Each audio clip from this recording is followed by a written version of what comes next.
కావాలనే శని ఆదివారాల్లో కోర్టుకు సెలవు ఉంటుంది కనుక రాజకీయ దురుద్దేశంతో మా మీద బురద జల్లాలని, రాజకీయంగా మమ్మల్ని దెబ్బతీయాలని ఒక పథకం ప్రకారంగా కుట్రతో ఈరోజు బీజేపీ మా శాసనమండలి సభ్యురాల్ని అరెస్ట్ చేయడం జరిగింది.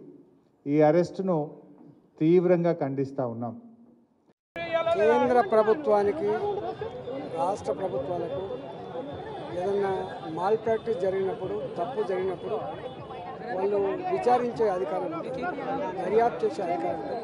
అలాంటి దర్యాప్తు సంస్థలు వాళ్ళ పని బట్టి ఆయా కేసును బట్టి రియాక్ట్ అవుతాయి తప్ప దానికి మాకు సంబంధం లేదు.